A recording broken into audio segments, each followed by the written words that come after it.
안녕하십니까, 커리어피크 케빈입니다. 오늘은 한국전자기술연구원 채용에 대해서 같이 알아보는 시간 갖도록 하겠습니다. 같이 보시죠. 여기 보시면은 한국전자통신연구원 에트리죠. 그리고 한국전자기술연구원 캐티입니다. 자, 이 에트리와 캐티, 한국전자통신연구원, 한국전자기술연구원, 이 둘의 차이에 대해서 여러분들 알고 계신가요? 이 둘의 차이를 알아야 됩니다. 왜냐면은 한국전자기술연구원 같은 경우는 해당 질문을 물어봤던 사례가 있어요. 그리고 제3자 입장에서 아니면은 지금 이제 막 석사나 또는 박사를 끝내시고 또는 포닥을 끝내시고 취업 전선으로 들어오신 분들은 둘의 차이를 모르실 수도 있습니다. 그래서 과거에 비슷한 일로, 여기서 말씀드린 비슷한 일이 직무입니다. 직무 관련돼서 비슷한 업무에 대해서 쭉 말씀을 하셨으나 보니까 에트리랑 캐티랑 거의 비슷하단 말이죠. 그러니까 본인들도 이제 많이 헷갈리는 거예요. 둘의 차이점이 뭔지, 이것에 대해서 간략하게 말씀드리겠습니다. 둘이 엄연히 다른 공공기관이고 엄연히 다른 연구원입니다. 보시면은 한국전자통신연구원은 과학기술정보통신부 산하입니다. 여기는 과기부 산하고요. 캐티, 한국전자기술연구원은 산업통상자원부 산자부 산하입니다. 과기부의 역할은 뭐고 산자부의 역할은 뭔가요? 각각 부처의 특성이 다르기 때문에 그 밑에 있는 산하, 즉 출연연구원이 만들어진 건데, 한국전자통신연구원, 즉 과학기술정보통신부 산하에 있는 전자통신 쪽, 이쪽은 현재 기술은 없고 미래 기술, 즉 뭐 6G 또는 나노 소재, 어떠한 물질, 그런 것에 대해서 연구하고 고민하는 곳입니다. 즉 미래 기술에 대해서 우리 대한민국이 미래 기술을 선도하고 다른 나라보다 앞질러 가서 미래 먹거리를 먼저 선점하는 그런 업무에 있어서 중점적으로 연구를 하는 그런 곳이 에트리입니다. 자, 그럼 캐티, 한국전자기술연구원은 현재 상업적으로 또는 산업에서 지금 현재 수행하고 있는 그런 전자통신이나 반도체 관련된 업무들을 좀 더 효율적이고 고도화시키는 그런 업무가 들어가 있는 곳이 한국전자기술연구원의 역할입니다. 이해하기 쉽게 시점으로 보게 된다고 한다면 과기부, 즉 에트리는 미래지향적이고요. 캐티는 현재 플러스 근미래적인 그런 부분들을 중점적으로 연구하는 그런 곳입니다. 그렇기 때문에 이 둘의 차이점을 여러분들이 아셔야 돼요. 아셔야 내가 지원하는 그 기관이 어떤 것에 중점적으로 하고 있는지, 어떤 기술을 요구하는지, 이런 것에 대해서 전략적으로 여러분들이 준비를 할 수가 있습니다. 그리고 이런 큰 맥락부터 여러분들이 알고 들어가셔야 내가 지원하는 곳에서 내가 어떤 걸 어필할지, 어떤 걸 어필할지는, 즉 연구직이라고 한다면 이후에 상업 쪽, 기술 사업화 부분에 있어서도 어필을 더 강력하게 해야 될지, 아니면은 기술 사업화 플러스 연구 부분에 있어서 내가 어필을 해야 될지, 이런 것들이 여러분 방향성이 잡힐 수가 있단 말입니다. 한국전자기술연구원이 만들어진 지가 30년이 조금 넘었습니다. 그렇기 때문에 아시는 분은 아시고 모르시는 분들은 모르실 수가 있어요. 더군다나 연구단지가 모여있는 대전광역시에 있는 것이 아니기 때문에 어쩌면 모르시는 분들이 더 많을 수도 있습니다. 근데 채용 공고를 보니까 연구원이네? 그리고 내가 했던 것과 비슷한 맥락으로 직무를 채용을 하네? 그래서 지원을 해서 떨어지는 경우가 있을 수가 있단 말이죠. 그렇기 때문에 여러분들 먼저 이런 부분들을 잘 아시고 접근을 하시는 게 중요하겠습니다. 자, 보시면은 서두에 말씀드렸던 것처럼 캐티는 1991년도에 출연연으로 만들어졌고, 주로 ICT나 신소재, 전자 쪽, 주로 이제 반도체 쪽이죠. 그리고 가전이나 통신 부품 쪽으로 연구를 집중했었는데, 이제는 IT 융합하고 스마트 제조, 차세대 반도체 공정 관련돼서 연구 영역을 확장을 해서 지금 현재 산업에서 쓰고 있는 것들을 더 고도화시키거나 효율적으로 만들거나 이런 것에 대해서 중점적으로 연구를 하고 있습니다. 다시 말씀드리지만 에트리와 캐티 구분할 줄 아셔야 됩니다. 여러분들 둘이 구분을 하셔야 여러분들이 각각 어느 곳을 지원하시던 간에 여러분들이 그곳에 맞게 한 번에 입사가 가능하신 거예요. 이 부분 잘 참고하시면 좋겠고요. 먼저 자소서 파트 보시게 되면은 박사과정에서 예측 정확도를 8% 향상시켰고 파이썬과 텐서플로우 활용해서 전이점을 주목했다라는 것 나오고, 그 밑에도 어떻게 했다라는 것 나와 있습니다. 그리고 이러한 데이터들은 캐티에서 이것에 기여할 수 있다라고 나와 있어요. 대용량 데이터 처리 경험을 통해서 성과에 대한 가시성을 확보했다라는 것.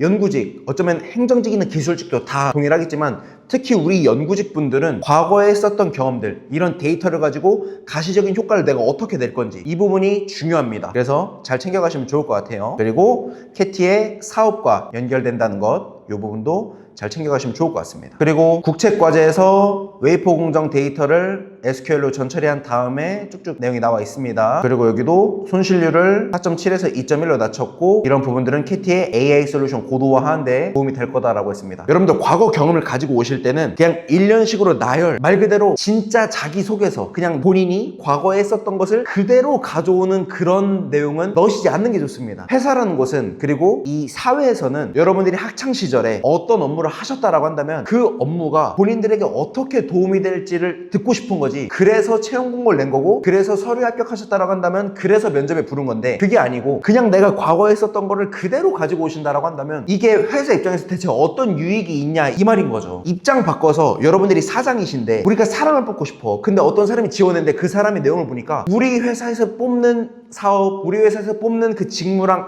아무 상관없이 그냥 그 사람에 대한 과거 내용만 쭉 나열한 그런 사람이 왔다라고 한번 가정을 해보겠습니다. 여러분들 뽑고 싶으세요? 그런 사람을? 아마 아닐 겁니다. 그리고 아닌 게 맞아요. 회사는 그런 사람을 요구하지 않습니다. 필요로 하지도 않고요. 과거 경험이 우리 회사에, 그 우리 직무에 어떻게 실질적인 도움을 줄 건지 그거를 말해줄 수 있는 그런 사람을 지금 찾고 있는 겁니다. 그래서 과거 경험과 내가 이곳에서 할 수 있는 그런 내용들을 가지고 오시는 것. 여기 나와 있죠? KT 장비 데이터 솔루션과 직접 연결해서 공헌 가능성을 언급하는 것, 바로 요겁니다.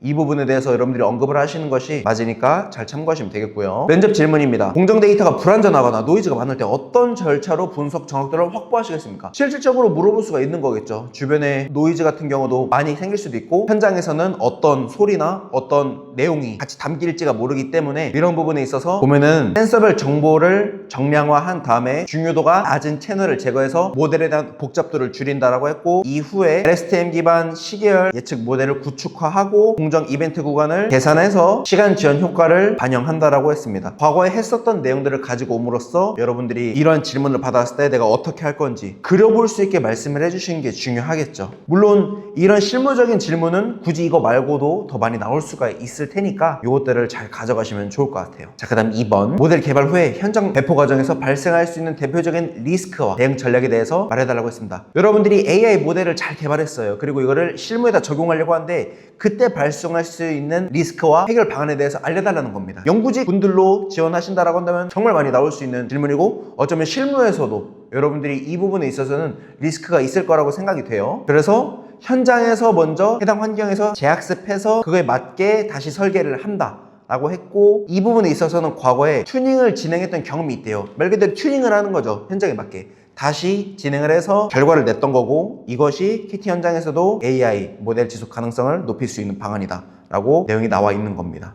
잘 참고하시면 되겠고요. 설비 부품에 대해서 고장 진단을 하는 그런 직무입니다. 자, 여러분들 일단 이런 직무가 뽑힌 그 이유에 대해서 여러분들이 아셔야 돼요. 이런 직무를 뽑는 이유, 제가 아까 사전에 말씀드렸죠? 에트리와 KT의 차이점. 에트리는 뭐였고 KT는 무엇이었습니까? 맞습니다. KT에선 현장에서 필요한 것들, 실무적으로 필요한 것들, 해당 직무를 잘 보세요. 설비나 부품이라고 했습니다. 기계 장비나 특정 장비에서 고장이 예상되는 거, 프레딕션, 예측하는 거죠. 예측과 관련된 거는 현장에서는 아주 중요하고 효율적이고, 이 부분에 있어서는 날이 갈수록 고도화가 되어야 되는 것이 맞습니다. 그렇기 때문에 이런 부분을, 즉 장비를 또는 설비를 고도화하는 과정을 중점적으로 연구해 줄 수 있는 사람을 지금 찾고 있는 거예요. 현장에 맞는 아주 중요한 직무겠죠. 이 산업 현장에 맞는 아주 중요한 직무라는 겁니다. 그렇기 때문에 이런 직무를 뽑는 것이고, 과거에 예측하셨던 내용들 여기서 딥러닝으로 진행해서 잔존수명을 예측했다는 것, 그리고 이를 토대로 설비 가동률을 높일 수 있었다는 것. 그래서 잔존수명 관련돼서 여러분들이 이 해당 부품이 언제 멈출지, 언제 부셔질지, 또는 크랙이 갔으면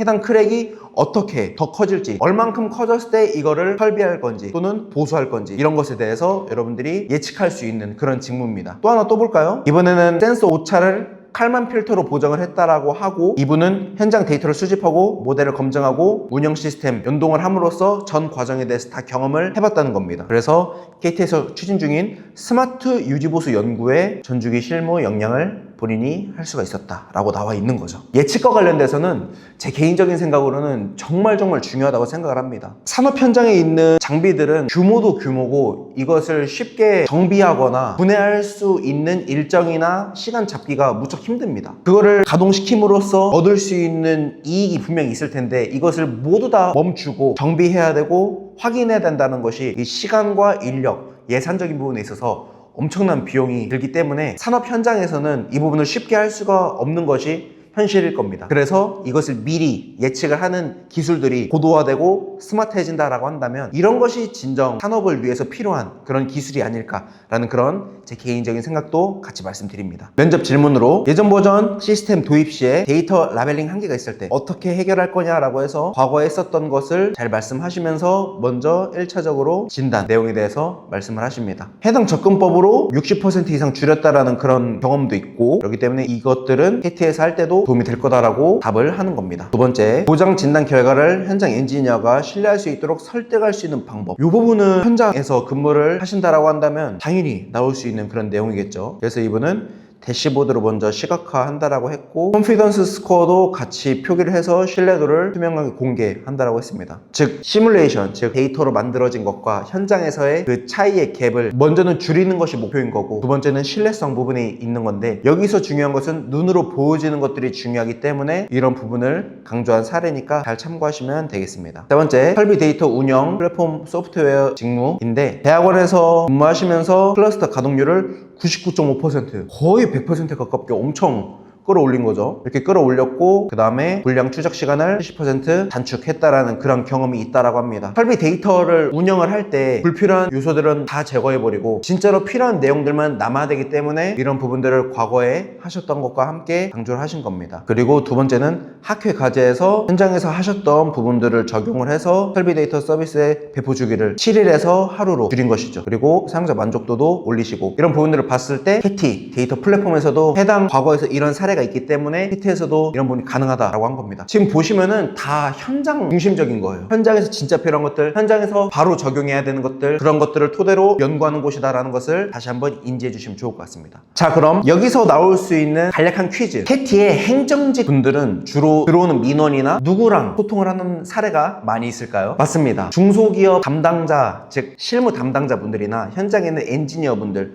그런 분들과 협업하거나 소통하는 사례가 아주 많이 있을 겁니다. 물론 대학교하고도 많이 있을 거고요, 기업들하고도 있는 부분도 있을 테지만 주로 기술 이전을 해야 되는 중소기업 분들이나 아니면은 이제 막 창업하시는 연구소 기업을 만들려고 하시는 분들이나 그런 분들과의 소통도 무척이나 많을 겁니다. 그래서 행정으로 지원하실 분들, 아니면 연구직으로 지원하셨어도 과거에 비슷한 경험이 있으신 분들은, 즉 타 기관과 소통했던 그런 사례인 거죠. 그런 부분이 있으신 분들은 적극 어필을 하셔도 좋을 것 같습니다. 자, 그 다음 설비 데이터 플랫폼의 실시간성을 보장하기 위해서 핵심 설계 요소는 무엇이냐? 라고 이제 아는 것을 알려달라고 물어봤습니다. 해당 부분에 대해서는 데이터 플랫폼의 실시간성을 보장해야 되니까 리얼타임, 즉 현장에서 바로바로 진행되는 것을 우리가 지켜내야 되고, 이런 부분을 유지를 해야 되는 거니까 이 부분에 대해서 첫째, 둘째, 셋째 이렇게 하면서 순차적으로 말씀을 하시면서 요구했던 질문에 대해서 답을 드리는 그런 모습을 보였습니다. 그리고 이러한 설계는